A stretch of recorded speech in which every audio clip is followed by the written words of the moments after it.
Colonel Gopal Krishna और major Roy एक ही jeep में यहाँ पहुंचे थे। ये अलग बात है कि उनके आगे पीछे 15-20 आर्मी की जीपें भी जुलूस की शक्ल में जा रही थीं और रास्ते में आने वाले हर मोड़ पर मौजूद सिक्योरिटी फोर्सेस के जवान भी साहबवान हो चुके थे। रेड 20 में दोनों की जीप ही दाखिल हुई थी, जबकि बाकी जीपें जिनमें ब्लैक कैट्स सवार थे बाहर ही एक कतार में खड़ी हो गई थी। रेड 20 के कमांडिंग कर्नल रस्तोगी को जब गोपाल कृष्णा की आमद का इल्म हुआ तो वो करीबन भागता हुआ अपने ऑफिस से बाहर आ गया। गोपाल कृष्णा ने उसके साथ बड़ी गर्मजोशी से हाथ मिलाया था। मेजर रॉय ने छुटते ही दरियाफ्त किया, कैसा है हमारा मेहमान? रस्तोगी ने मेजर रॉय की बजाय कर्नल गोपाल कृष्णा की तरफ देखकर कहा, बहुत मजे में होगा सर, उसका मेजबान भी इंस्पेक्टर हलाकू है, बहुत खुश होगा। मेजर रॉय ने कहा, उसे तलब कीजिए। अचानक ही कर्नल गोपाल कृष्णा ने उसकी बात काट दी। नो। दोनों कमांडेंट के ऑफिस में दाखिल हो चुके थे। रस्तोगी का इंटरकॉम की तरफ बढ़ा हुआ हाथ अचानक ही वापस लौट आया। कर्नल गोपाल कृष्णा ने अपने होंठों पर जहरीली मुस्कुराहट सजाई। हम खुद वहां जाते हैं, इस तरह अपने गेस्ट को सरप्राइज भी दे सकेंगे। मेजर रॉय ने इताअत गुजारी। Right sir. Colonel commanding Rastogi और उसके 2 मुहाफिजों की मैयत में वो दोनों अब तफ्तीशी बैरक की तरफ जा रहे थे, जिसके एक कोने में इंस्पेक्टर तीरथ राम का वो खुसूसी कमरा था जहां वो अपने शिकार के साथ जिंदगी मौत का खेल रचाया करता था, और जिस कमरे से उमूमन हफ्ते में 1-2 मरतबा किसी न किसी आतंकवादी की लाश रात के अंधेरे में किसी ट्रक में लोड करके तेज रफ्तार नदी नाले में फेंक दी जाती। ये वो बदकिस्मत होते जिन्हें अक्सर क्रैकडाउन के दौरान भारतीय फौज मुश्तबा जानकर गिरफ्तार कर लेती और तफ्तीश के लिए फिर उन्हें रेड 20 में भेज दिया जाता। हलाकू ने अपने ज़ेरे तफ्तीश किसी कश्मीरी को आज तक मुकम्मल वजूद के साथ घर वापस नहीं जाने दिया था। अक्सर वो उनके जिस्म का कोई न कोई हिस्सा मफलूज कर दिया करता था। इस काम में उसे खुसूसी महारत हासिल थी। रस्तोगी सबसे आगे आगे चल रहा था, बाकी लोग जुलूस की सूरत में उसके पीछे आ रहे थे। दरवाजा बंद था और अंदर बज़ाहिर खामोशी तारी थी। एक मुहाफिज ने दरवाजा हाथ से धक्का लगाकर खोला और दरवाजा खुलते ही अचानक वो पीछे हटा, जिसके साथ ही उसने अपनी बंदूक सीधी कर ली। एक लम्हे के लिए तो सब घबरा गए, लेकिन कर्नल गोपाल कृष्णा नहीं। उसने पहले ही अपना रिवॉल्वर हाथ में थाम लिया था और मेजर रॉय के बाद वो अंदर दाखिल होने वाला दूसरा आदमी था। कमरे का मंजर बड़ा ही तकलीफ दे था। तीनों ही मुहाफिज इस तरह बंधे पड़े थे कि बेचारों के लिए अपनी जगह से जुम्बिश करना भी मुमकिन नहीं रहा था। उनके मुंह में कपड़े ठुसे हुए थे। रस्तोगी के तो हाथ पांव ही फूल गए, लेकिन कर्नल गोपाल कृष्णा अपनी जगह मजबूती से जमकर खड़ा रहा। उसने अपने होंठ सख्ती से भींच रखे थे। मेजर रॉय ने दोनों मुहाफिजों को हुक्म दिया, इनकी रस्सियां खोलो।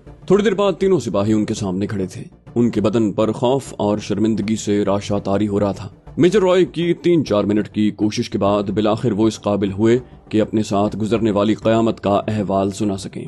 इस दौरान कर्नल कमांडेंट रस्तोगी ने सारे कैंप में रेड अलर्ट कर दिया था और अब उसका एक साथी उसे बता रहा था कि इंस्पेक्टर तीरथ राम की जीप भी गायब है, जिसका सीधा मतलब यही था कि जहांगीर उस जीप में फरार हुआ है। अब उन्हें ये मालूम करना था कि जीप उसने हलाकू समेत गायब की है या उसे ठिकाने लगा कर गायब हुआ है। मेजर रॉय ने अपने साथ आने वाले कुछ मुहाफिजों को वहां तलब कर लिया था और अब तीनों सिपाही उन्हीं ब्लैक कैट्स के साथ रॉ के एक सेफ हाउस पर ले जाए जा रहे थे, जहां कर्नल गोपाल कृष्णा खुद सूरत हाल जानना चाहता था। उसे एक तफसील दरकार थी। ये कोई मामूली हादसा नहीं था। कर्नल गोपाल कृष्णा को यूं महसूस हुआ था जैसे मुजाहिदीन ने भरे बाजार में उसके मुंह पर जोरदार तमाचा रसीद कर दिया हो। रस्तोगी के साथ वो उसके ऑफिस में गए थे, जहां से रस्तोगी ने इस उम्मीद पर इंस्पेक्टर हलाकू की जीप में मौजूद रेडियो के जरिए उससे राब्ता किया था कि शायद उन्हें हालात के सर पैर का कोई अंदाजा हो जाए।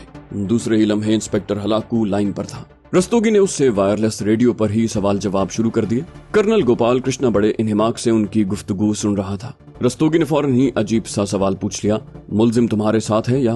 वो अपने सवाल के साथ ही कर्नल गोपाल कृष्णा के होंठों पर पैदा होने वाली जहरीली मुस्कुराहट को न देख सका। उस वक्त गोपाल कृष्णा को रेड 20 का कर्नल कमांडिंग रस्तोगी दुनिया का सबसे बेवकूफ इंसान दिखाई दिया था। उसने दिल ही दिल में कहा, अगर जहांगीर उसके साथ मौजूद होता तो वो उनसे बात ही कैसे कर पाता। जब दूसरी तरफ से इंस्पेक्टर हलाकू ने बताया कि जहांगीर उसे रास्ते ही में जुल देकर उतर गया है और उसे इल्म ही नहीं हो पाया कि गोपाल कृष्णा की आंखों में खून उतर आया है, वो दबे कदमों कमरे से बाहर निकल आया। मेजर रॉय उसके ताक़ुब में ही बाहर आया था। वो जानता था कि गोपाल कृष्णा उस वक्त क्या सोच रहा है। वो अपने कमांडर की रग रग को समझता था। मेजर रॉय जानता था कि कर्नल गोपाल कृष्णा के नजदीक उसका ये जुर्म नाकाबिले माफी है। ऐसी बुजदिली को वो कभी माफ नहीं कर सकता था। अगर जहांगीर उसे गोली मारकर या जख्मी करके फरार हुआ होता तो और बात थी, लेकिन इस तरह उन सब के मुंह पर कालक मलकर वो अपने तफ्तीशी ऑफिसर समेत रेड 20 से फरार हो गया। ये नाकाबिले माफी जुर्म था। कर्नल गोपाल कृष्णा के पुकारने पर मेजर रॉय उसके नजदीक आ गया। यस सर, वो बोला, किल हिम। मेजर रॉय ने दोनों पांव जोड़कर उसे ताजीम दी। Right sir. उन्हें इंस्पेक्टर तीरथ राम हलाकू की लोकेशन का इल्म हो चुका था। मेजर रॉय उसके साथ ही वापस रस्तोगी के ऑफिस में आ गया। रस्तोगी बोला, आई एम सॉरी सर, ऐसा बज़ाहिर तो नामुमकिन नजर आता है। बैड लक, मैं और कोई जवाब पेश नहीं कर सकता। बहरहाल मैं अपनी जिम्मेदारी का एहसास करते हुए आज ही इस पोस्ट से इस्तीफा दे रहा हूँ। एनीवेज, वो कुछ कहते कहते रुक गया, शायद अपनी बात कहने के लिए मुनासिब अल्फाज तलाश कर रहा था। कर्नल गोपाल कृष्ण ने कहा, टेक इट इजी कर्नल, ऐसा हमारे बिजनेस में होता ही रहता है। बहरहाल मैं तुम्हारे 3 जवान ले जा रहा हूँ, कुछ अरसा हमारे साथ रहेंगे। रस्तोगी ने उसे ताजीम दी, बोला, राइट सर। वो दोनों को मेन गेट तक रुखसत करने आया था। गेट के बाहर उनके साथी ब्लैक कैट्स कमांडोज उनके मुंतजिर थे। इस मर्तबा वो लोग 2 ग्रुपों में तकसीम हो चुके थे। एक ग्रुप कर्नल गोपाल कृष्णा और तीनों जेर हिफाजत मुहाफिजों के साथ रॉ के मकामी सेफ हाउस की तरफ रवाना हो गया, और दूसरा ग्रुप जिसमें 3 जीपें और 15 कमांडोज मौजूद थे, दूसरे मिशन पर मेजर रॉय की सरकर्दगी में चल दिया। मेजर रॉय ने जान लिया था कि कर्नल कमांडेंट रस्तोगी ने इंस्पेक्टर तीरथ राम को जीप के नजदीक ही रुककर इंतजार करने के लिए कहा था, और अब वो उस इलाके में मौजूद किसी पेट्रोलिंग पार्टी से राब्ता करके उन्हें तीरथ राम को रेड 20 तक पहुंचाने के लिए कहेगा। वो लोग किसी और के इंस्पेक्टर तीरथ राम तक पहुंचने से पहले ही उस तक पहुंचना चाहते थे, और उस इलाके के चप्पे चप्पे से उन्हें वाकफियत हासिल थी। मेजर रॉय और कर्नल कृष्णा को अपने कमरे में लटके नक्शे के जरिए रस्तोगी ने यूं भी अच्छी तरह बावर करवा दिया था कि वो किस रास्ते फरार हुए हैं, और इस वक्त इंस्पेक्टर तीरथ राम किस जगह मदद का मुंतजर खड़ा है। उन्हें सिर्फ तीरथ राम का बोलो राम करना था, बल्कि उस 8-10 किलोमीटर के इलाके में मौजूद जहांगीर को भी जमीन के पाताल से बाहर निकाल लाना था। उनके हाथ आई सोने की चिड़िया निकल गई थी, और वो हाथ पर हाथ धरे नहीं बैठ सकते थे। मकामी मुजाहिदीन के खौफ से गो के रात को सिक्योरिटी फोर्सेस के लोग अपने महफूज ठिकानों में दुबक जाते थे, और अक्सर मकामात पर नाइट पेट्रोलिंग से भी एहतराज बरतते। लेकिन आजकल कर्नल गोपाल कृष्णा के सब्र का पैमाना लबरेज हो चुका था। वो सुबह का इंतजार नहीं कर सकता था, और उन्हें आज ही जहांगीर को तलाश करना था, जिसके लिए कर्नल गोपाल कृष्णा एक बड़ा सर्च ऑपरेशन तरतीब देने जा रहा था। लेकिन उसे कोई भी कार्रवाई मेजर रॉय की तरफ से तीरथ राम को ऊपर भेजने के बाद ही शुरू करनी थी। इंस्पेक्टर तीरथ राम बड़ा परेशान दिखाई दे रहा था। उसे समझ नहीं आ रही थी कि अपने कमांडेंट को कैसे मुंह दिखाएगा। रेड 20 में उसकी खास शोहरत थी और हर शख्स उससे दब कर रहता था, लेकिन आज जो कुछ उसके साथ हो गया था, क्या उसके बाद भी उसको वही इज्जत मिल सकेगी? ये सोच सोच कर वो हलकान हो रहा था। बिलाखिर उसने फैसला कर लिया कि वो तवील रुखसत पर चला जाएगा और दोबारा अपना सारा जोर लगाकर बीएसएफ में वापस आएगा। यही कुछ सोचकर जब उसे दूर से कुछ जीपों की हेडलाइट्स दिखाई दी, उसने यही समझा कि उसके लिए मदद आ गई है। एक जीप अब उसके बिल्कुल नजदीक आकर रुक गई थी। इंस्पेक्टर तीरथ राम ने आखिरी मंजर यही देखा कि जीप में ब्लैक कैट्स कमांडो सवार थे, जो अपने सरों पर लिपटे काले रंग के बड़े बड़े रुमालों से पहचाने जा रहे थे। उसने अपनी दानिश में आगे बढ़कर सूरत हाल वाजे करना चाही, लेकिन उसकी ये हसरत दिल ही में रह गई। बैक वक्त 3 ऊजी गन्नों के मुंह उसकी तरफ हुए और उन्होंने शोले उगलने शुरू कर दिए। इंस्पेक्टर तीरथ राम को चंद सांसों की मोहलत भी मयसर न आ सकी। वो जाने कब का मर चुका था, लेकिन हमलावरों ने अपनी मैगजीनें खाली करना जरूरी ख्याल किया। यूं महसूस हो रहा था कि उनकी जिंदगी का सिर्फ एक ही मिशन है, कत्ल गारत करी, और उन्हें इसकी परवाह नहीं कि मरने वाला उनका हम मजहब, हम वतन या कोई और है। वो सिर्फ मारने और तबाही फैलाने आए थे। पिछली जीप में मौजूद मेजर रॉय ने बाहर निकलकर इंस्पेक्टर तीरथ राम की मौत की तस्दीक उसके मुर्दा जिस्म को ठोकर मारकर की। बुज़दिल साला। उसने 2-3 गालियां तीरथ राम को दी और उसके साथ आने वाले ब्लैक कैट्स ने इंस्पेक्टर तीरथ राम की तमाम जेबों की तलाशी लेने के बाद उसकी लाश उठाकर उस जीप में फेंकी जिसके जरिए वो यहाँ तक पहुंचा था। फिर वो धक्का लगाकर जीप को सड़क के किनारे तक ले आए, जहां से उन्होंने लाश जीप समेत नीचे लुढ़का दी। नीचे हजारों फुट की गहराई में जीप गिरने से जोरदार धमाका हुआ और जीप ने आग पकड़ ली।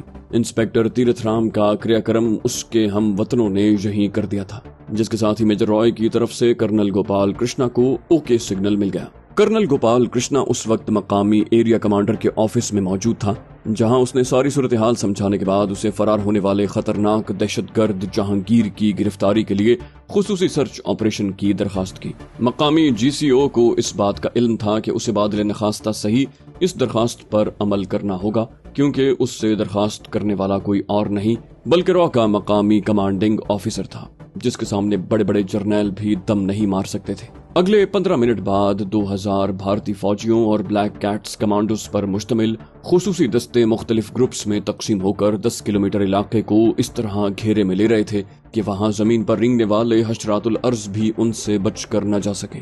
इन फौजियों में से बेशतर का ताल्लुक भारतीय मुसल्लह अफवाज की कमांडो यूनिट से था, जिन्हें बतौर खास उन इलाकों में इस नौयत की कार्रवाइयों में हिस्सा लेने के लिए भेजा जाता। रात का अंधेरा फैलने की वजह से वो हेलीकॉप्टरों की मदद नहीं ले रहे थे, क्योंकि भारतीय इंटेलिजेंस रिपोर्ट्स के मुताबिक मुजाहिदीन के पास तैयारा शिकन गन्ने भी आ गई थी, और ये गन्ने उन्होंने कहीं और से नहीं बल्कि भारतीय फौज पर कामयाब हमले करने के बाद उनसे छीनी थी, जिन्हें इस्तेमाल करना उनके लिए कोई मुश्किल नहीं था। रेड 20 इंटेरोगेशन कैंप के गिरदा गिर्द 15-20 किलोमीटर तक बड़ा खतरनाक इलाका था। कहीं ढलान जमीन थी, कहीं उमूदी चट्टानें, गहरी खाइयां और उसके साथ ही हमवार पहाड़ी सिलसिला, जिसका इख्तिताम घने जंगल में होता था। भारतीय कमांडोज अपने हाथों में रोशन और ताकतवर टॉर्चें पकड़े बड़े मुनज्जम तरीके से सारे इलाके में फैलकर एक सैलाब की तरह आगे बढ़ रहे थे। उनकी टॉर्चों ने रात को दिन में तब्दील कर दिया था। जहांगीर ने इस इत्मीनान के बाद कि वो रेड 20 से बाहर आ चुके हैं, तरपाल अपने ऊपर से हटा दी थी, लेकिन अपनी पोजीशन तब्दील नहीं की थी। वो जीप के पिछले हिस्से में इस तरह फंसा हुआ था कि इंस्पेक्टर तीरथराम को अंदरूनी शीशे में दिखाई भी नहीं दे रहा था। उसने करीबन 1 फरलांग का फासला तय करने के बाद ही इंस्पेक्टर तीरथराम की गर्दन पर रिवॉल्वर की नाल जमाते हुए हुक्म दिया, खबरदार, अगर कोई चालाकी दिखाई, जीप के रेडियो से मिलने वाले किसी भी मैसेज का जवाब नहीं देना, चुपचाप इस सड़क पर चले जाओ और जब तक मैं न कहूं जीप न रोकना। इंस्पेक्टर तीरथराम के लिए पीछे देखना इसलिए भी मुमकिन नहीं था कि यहाँ एक लम्हे की गफलत से वो हजारों फुट गहरी किसी भी खाई या नदी नाले में जीप समेत गिर सकता था। उसने कनखियों से सिर्फ एक मंजर देखा कि जहांगीर ने हाथ बढ़ाकर जीप के अंदरूनी मंजर देखने वाले शीशे का रुख इस तरह मोड़ दिया था कि अब उसे अपने पीछे होने वाली किसी भी हरकत का एहसास ही न हो सके। उस इलाके में एक छोटी सी सड़क बनी हुई थी जो सांप की तरह पहाड़ी सिलसिले और घने दरख्तों के दरमियान से चक्कर काट कर गुजर रही थी। जहांगीर ने थोड़ी ही देर में एक फैसला कर लिया था। वो जानता था कि ज्यादा अरसे तक उसके फरार की खबर छुपी नहीं रहेगी और भारतीयों को इल्म हो जाएगा, जिसके बाद वो बड़े पैमाने पर उसकी तलाश शुरू कर देंगे। उसकी जिस्मानी हालत ऐसी थी कि किसी भी लम्हे कुछ भी हो जाना मुमकिन था। ये तो उसकी कुव्वत ईमानी थी या फिर अल्लाह ताला की नुसरत, जिसने अब तक उसके जिस्मो जान का राब्ता उस्तवार रखा था और उसको भी रूब अमल किया हुआ था। आम हालात में इतना तशद्दुद बर्दाश्त करने के बाद किसी के आसाब कायम रह जाना ही गनीमत होता। उसने ज्यादा तवक्कुफ किए बगैर अगले मोड़ पर, जब जीप की रफ्तार साइकिल की रफ्तार से भी कम हो गई थी, अपनी तमाम तवानाइयां जमा की और अल्लाह का नाम लेकर जिस पोजीशन में वो लेटा था उसी पोजीशन में खुद को खुली जीप से बाहर लुढ़का दिया। ये उसकी खुशकिस्मती थी और अंदाजे की दुरुस्तगी कि वो किसी पथरीली चट्टान की बजाय जंगली घास के नरम बिस्तर पर गिरा था और गिरने से चोट का ज्यादा एहसास इसलिए भी ना हो सका कि अब उसका जिस्म मुसलसल अजियत बर्दाश्त करने के बाद एक तरह से चोट प्रूफ ही हो गया था। रिवॉल्वर उसने मजबूती से पकड़ रखा था क्योंकि अब यही उसका आखिरी और वाहिद हथियार था। उसे ये भी इल्म नहीं था कि उसमें कितनी गोलियां मौजूद हैं और अगर वो किसी जगह दुश्मन के घेरे में आ गया तो इस मामूली रिवॉल्वर से उनका क्या बिगड़ सकता था। अलबत्ता एक फैसला उसने जरूर कर लिया था कि इस मर्तबा दुश्मन के हाथ जिंदा गिरफ्तार नहीं होगा। जमीन से उठते हुए एक मर्तबा तो उसके बदन के रुए रुए ने इतना शदीद एहतजाज किया कि जहांगीर को अपनी जान निकलने का एहसास हुआ, लेकिन उसने हिम्मत हारना नहीं सीखा था। दिल ही दिल में आयतल कुर्सी का विर्द करते हुए वो अपने कदमों पर मजबूती से जम कर खड़ा हो गया। उसे ये भी इल्म नहीं था कि इस जगह का नाम क्या है, वो कहाँ है, मुजाहिदीन के ठिकाने कहाँ मुमकिन हो सकते हैं। एक उम्मीद जरूर थी कि अगर वो किसी तरह बांडीपुरा, सोपूर, श्रीनगर या किसी भी और शहर तक पहुंच जाए तो उसकी रसाई कमांडर मुख्तार तक हो जाएगी। उसकी जिस्मानी हालत बज़ाहिर ऐसी थी कि उसे फौरन तिब्बी इमदाद दरकार थी, लेकिन यहाँ तो सूरत हाल ही कुछ और थी। उसने अंदाजा कर लिया था कि उसे जिंदगी के लिए तवील जिद्दोजहद लड़नी है और ज़हनी तौर पर उसने खुद को इस जंग के लिए तैयार भी करना था। कहाँ जाऊं, कौन सी समत इख्तियार करूं, ये फैसला करना उसके लिए आसान नहीं था। शाम का मलगजा अंधेरा अब तारीख होने लगा। चांद की शायद दरमियानी तारीखें थीं, वरना तो इन हालात में यहाँ हाथ को हाथ सुझाई न देता। उसने दिल ही दिल में एक मर्तबा फिर अल्लाह ताला से कामयाबी की दुआ की और फिर उसके भरोसे पर अपने सामने मौजूद एक ऊंचे पहाड़ को अपनी मंजिल तसव्वुर करके उस समत अपने सफर का आगाज कर दिया। उसे एक बात का इल्म था कि पहाड़ के दामन में उमूमन कोई आबादी जरूर होती है और ऐन मुमकिन था कि उसे कोई बकरवाल ही मिल जाए जिससे कुछ मदद मिल सके। उसका ईमान था कि मकबूजा कश्मीर में अक्सरियत मुजाहिदीन का साथ देने वालों की है اور کسی بھی آبادی تک اگر پہنچ گیا تو وہ لوگ بھارتی فوج سے اسے بچانے کے لیے کچھ بھی قربان کرنے سے دریغ نہیں کریں گے۔ اس نے اپنے ساتھیوں سے ایسی کہانیاں سنی ہوئی تھیں کہ بھارتی فوج کی قید سے فرار ہونے والے کسی بھی مجاہد کے ایک مرتبہ کسی آبادی تک پہنچنے کے بعد اسے دشمن سے بچانے کے لیے وہاں کی ماؤں اور بہنوں نے ایسی قربانیاں پیش کی جن کی مثال ملنا مشکل تھی۔ آسمان بالکل صاف تھا اور ستارے نکل آئے تھے۔ اس نے اپنی دانست میں مغرب کی سمت اختیار کی تھی اور ایک ستارے کو رہنما مان کر اندازے سے اپنی سمت درست رکھ کر چل رہا تھا۔ اگر اس نے انٹروگیشن سینٹر کے اس سپاہی کے لانگ بوٹ، جرابیں اور جرسی نہ پہنی ہوتی تو شاید اس کے لیے اگلے چند قدم اٹھانا بھی ممکن نہ ہوتا۔ سردی کی شدت میں اضافہ ہونے کے ساتھ ساتھ اس کے جسم میں درد کی ٹیسیں بھی بڑھتی جا رہی تھیں، لیکن فی الوقت سوائے صبر کے اور کوئی چارہ بھی نہیں تھا۔ قریباً آدھ گھنٹے کے جان توڑ اور تکلیف دہ سفر کے بعد وہ اس پہاڑ تک پہنچ گیا جس کو عبور کر کے اس نے دوسری طرف اترنا تھا، اور اب اپنی تمام تر توانائیاں مجتمع کر کے اس نے بلندی کی طرف سفر کا آغاز کر دیا۔ دوران تربیت اسے جہاں اگنے والی اس گھاس سے آگاہ کیا گیا تھا جس سے وہ ان حالات میں اپنے جسم و جان کا رشتہ استوار رکھ سکتا تھا، اور یہ اس کی خوش قسمتی تھی کہ اسے مطلوبہ گھاس مل گئی تھی جس کو چوس چوس کر وہ قدرے توانائی حاصل کر رہا تھا۔ چند گز چڑھنے کے بعد وہ تھوڑی دیر کو سانس لینے کے لیے رکتا اور اپنی توانائیاں بحال ہونے کے بعد دوبارہ اپنے سفر کا آغاز کر دیتا۔ شاید قدرت کو بھی اب اس کی حالت پر رحم آنے لگا تھا، یا پھر اس کی استقامت کا انعام دینے کا فیصلہ اللہ تعالیٰ نے کر لیا تھا، کیونکہ اچانک ہی اس کی نظر اپنے راستے میں آنے والے اس جنگلی بیر کے درخت پر پڑی جس کی پھلوں سے بھری ہوئی شاخیں زمین کو چھو رہی تھیں۔ جہانگیر نے اس تائید خداوندی پر سجدہ شکر ادا کیا اور نہ صرف بیر کھائے بلکہ اپنے فرن کی جیبیں بھی ان سے بھر لیں۔ اسے قدر توانائی کا احساس ہونے لگا تھا۔ قریباً آدھ گھنٹہ مزید اونچائی کا سفر طے کرنے کے بعد اب وہ قدرے ڈھلوان جگہ پر پہنچ گیا تھا۔ اس نے پہاڑ کے اس حصے میں کھڑے ہو کر نیچے نظریں دوڑائیں اور دوسرے ہی لمحے اسے اپنے دل کی دھڑکنوں کے تیز ہونے کا احساس ہوا۔ سینکڑوں کی تعداد میں روشنیاں چاروں طرف بکھرنے سے اس نے اندازہ لگا لیا کہ یہ بھارتی فوج کے وہ کمانڈوز ہیں جو رات کو سرچ آپریشن پر نکلتے ہیں، جس کا مطلب تھا کہ دشمن اس کا تعاقب کر رہا ہے۔ اس نے اپنی رفتار بلندی کی سمت اور بڑھا دی۔ تیز چلنے سے اس کا سانس پھولنے لگا تھا، لیکن وہ اپنے جسم و جان سے بے نیاز ہو کر اپنی بقا کی جنگ لڑ رہا تھا۔ 15-20 منٹ مزید بلندی کی طرف سفر کرنے کے بعد اسے گھنے درختوں کے جھنڈ میں ایک طرف آگ سلگتی دکھائی دی۔ چند لمحوں کے تذبذب کے بعد اس نے اس طرف قسمت آزمائی کا فیصلہ کر لیا۔ پستول ہاتھ میں تھامے اپنی دانست میں وہ بڑی ہوشیاری سے جھاڑیوں کی آڑ لیتا اس طرف بڑھ رہا تھا جب اچانک ہی اس کی گردن سے ایک ٹھنڈی نالی چپک گئی۔ اس کا دل دھک سے رہ گیا۔ ہینڈز اپ! جہانگیر کو اس کے ساتھ اپنی پشت سے آواز سنائی تھی۔ اس نے پستول سمیت ہاتھ اٹھائے تھے جب اچانک اس کی کمر پر زوردار لات لگی اور وہ منہ کے بل سامنے گر پڑا۔ پستول کو مت چھونا! دوبارہ آواز سنائی تھی۔ اچانک گرنے سے پستول اس کے ہاتھ سے نکل کر دور جا گرا تھا۔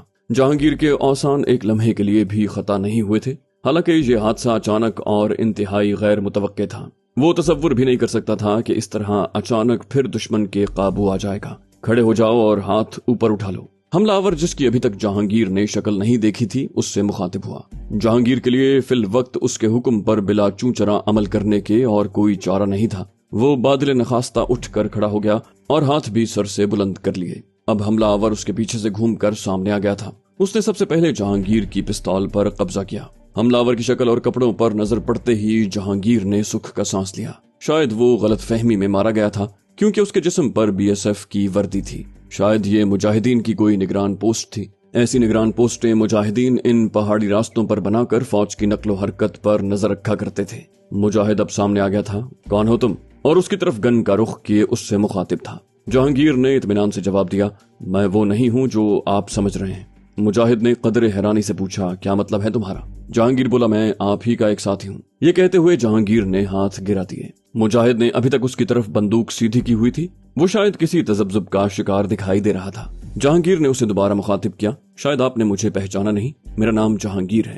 جیسے اس کے منہ سے اپنا نام نکلا، حملہ آور مجاہد نے اپنی بندوق زمین پر پھینکی اور جہانگیر بھائی کہتا ہوا گرم جوشی سے اس کے ساتھ بغل گیر ہو گیا۔ اف میرے خدایا، مجھ سے کتنی بڑی بھول ہو گئی، مجھے معاف کر دیجئے، آپ کو کون نہیں جانتا۔ یہ کہتے ہوئے اس نے زمین پر گرا پستول اٹھایا اور احترام سے اس کو تھما دیا۔ مجاہد نے اسے آگے کی طرف رہنمائی کرتے ہوئے کہا، اس طرف آ جائیے، آپ زخمی دکھائی دیتے ہیں، شاید آپ گرفتار ہو گئے تھے۔ تھوڑی دیر بعد وہ ایک خیمے میں بیٹھے تھے جس کے کونے میں انگیٹھی سلگ رہی تھی۔ مجاہدین نے زمین پر بچھا تولیا اس کے نزدیک کر دیا اور اسے زبردستی وہاں بٹھا دیا گیا۔ اس نے اپنا تعارف حسن کے نام سے کروایا تھا और अपना ताल्लुक कश्मीरी मुजाहिदीन की तंजीम सरफरोश से जाहिर किया था। उसने जहांगीर को बताया कि इस इलाके में उनकी तंजीम ज्यादा कार्रवाइयां करती है और उन्होंने यहाँ पहाड़ की बुलंदी पर अपनी निगरान पोस्ट कायम कर रखी है, क्योंकि पहाड़ के दूसरी तरफ उनका हाइड आउट है, जिससे मुल्हिका गांव को उन्होंने अपना मरकज बनाया हुआ है।